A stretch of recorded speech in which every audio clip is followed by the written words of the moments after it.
Hi guys, welcome to another episode of Pointy Not Sharp. Today we're taking a look at the Danish M62. Now, in 1950, Denmark adopted the M1 Garand. They called it the Gewehr M50, and they adopted the M1 bayonet with it, and they even had their own iterations of the M1 bayonet made with scabbards that are very similar to what we have here. Now, the Model 62 is essentially just a US m5a1 bayonet. I've already done a video on these. This is a Korean version. If you haven't seen that video and you want to understand how the bayonet actually works mechanically under the handle and all of that, and have a rough overview of the entire sort of series of the bayonets across all the different countries that made them, check that video out. That's a pretty good one. This video, I'm just going to focus on what we have before us. Now, the Danish used the M1 Garand, or their M50, from 1950 until 1975, when they replaced it with the G3 and the G3 bayonet. The US provided just under 70,000 M1s under the Military Assistance Program. I think it was 69,800 and something. I'll put the correct number down below. And they purchased another 20,000 from Italy, so all up, that's 90,000 M1s. As I said, they used the US M1 bayonet and their own M1950, which they ordered from Germany, which is just a copy of the M1 made by a couple of companies down Zollingen. Now, in 1962, they decided they wanted a new fighting knife, or utility knife, or field knife, or whatever you want to call it, and that's what we have here. They've called it the Model 1962. So even though it fits the in-service rifle, it wasn't issued as a bayonet. It was only issued as a field knife.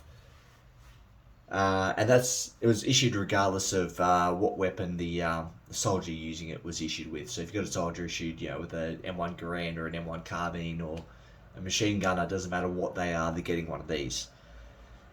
As I said, it's a copy of the m5a1. Pretty much an identical copy. From what I can tell, it's completely interchangeable. Of course it would be. And there were actually two different types of these made. So the early production were made by E&F Horster, and you can spot them for two reasons. First of all, they'll have a peened pommel, whether the other version will be completely flat. And the other thing that gives them away is the markings, but I'll get into that shortly. Now, the later production, it's not 100% certain that Carl Icahn Waffenfabrik made them, but it's pretty well agreed upon that they're the most likely contender. And you'll spot them with the smooth pommel, and again, when I get to markings, we'll discuss it further. Now, there were a total of 33,000 of these made and issued.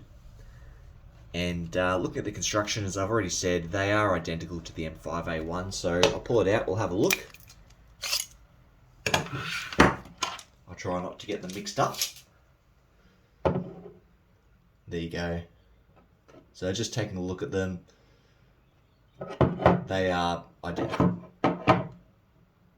Like, there's a couple of very minor differences, like the true edge here terminates in a square point, whether here it's rounded off.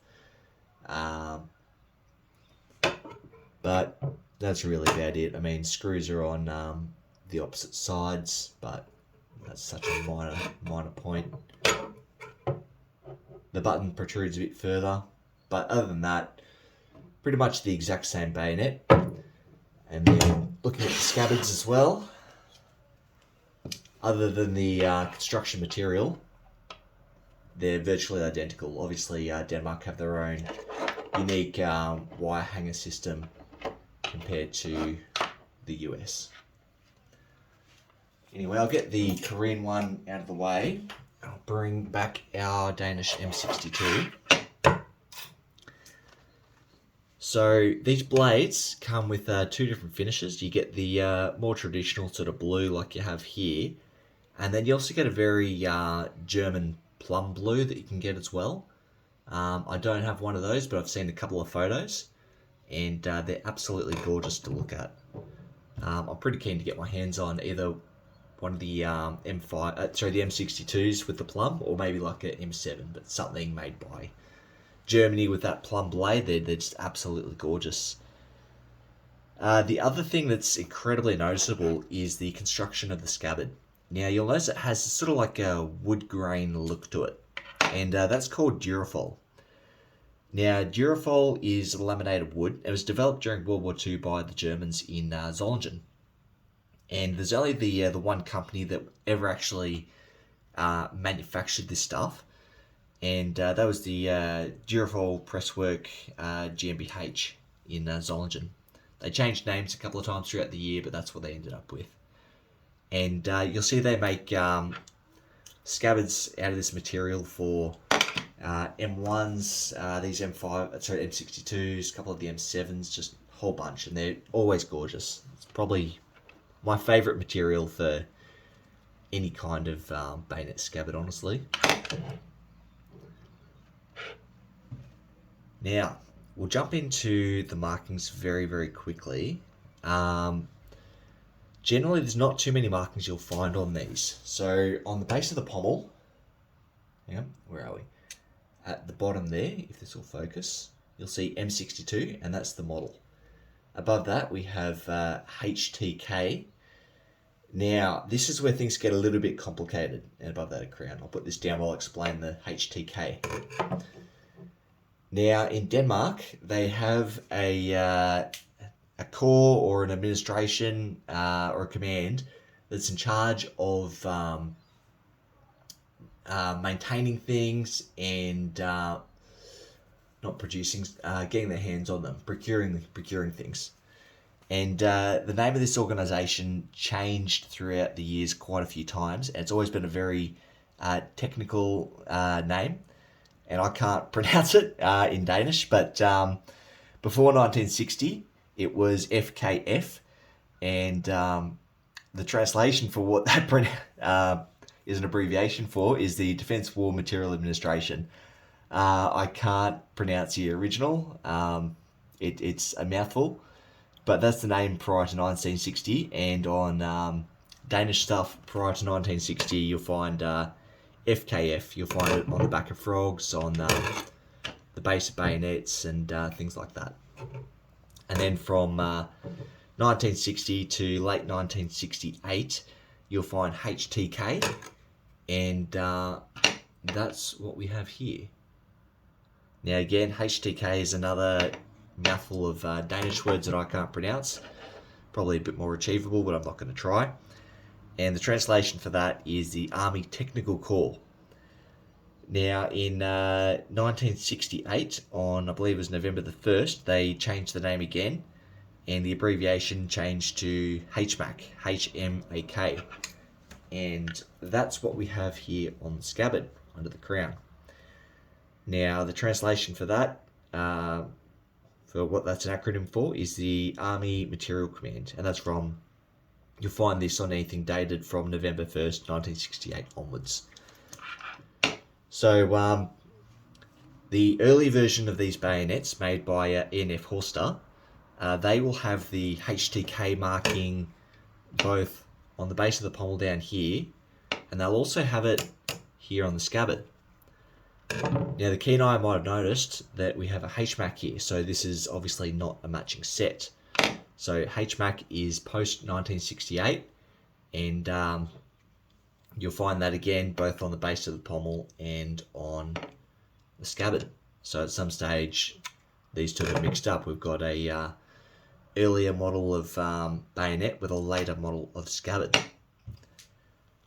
Anyway, these were used for a little while. I think it was 1975 when they introduced the G3 and the G3 bayonet. They phased these out because the G3 bayonet itself made a really handy little field knife, and there wasn't too much use for these anymore. And considering there's only 33,000 of them made, there weren't that many to begin with. But yeah, they eventually hit the market, and really, really cool little bayonets. And anything made of Durafol is going to be really, really collectible. Just looking at it though, the actual quality itself is quite good. I mean, the fact it's made in Solingen and it's German, of course the quality is going to be pretty good, but it just feels a lot nicer than the Korean ones and the American ones I've held before, and the blade is much crisper, much sharper, which is more in line with the use as a field knife, I guess. Now, I was going to disassemble this one. I'm not going to do that because two reasons. First of all, this rear screw, the nut in the back is just free spinning, and I can't get that screw out. Usually I would just depress that, but I don't want to damage anything, and the grip's already got a big crack in it, so I'm not going to press my luck. I've looked online. There's nothing underneath the grip, as far as I can tell, that's any different to what you find on the US and Korean ones. So if you want to see what they look like under there, check out my m5a1 Korean bayonet video. I pull one apart there and explain it in depth. Anyway, guys, if I've missed anything or made any mistakes, feel free to comment below and correct me, and thanks for watching.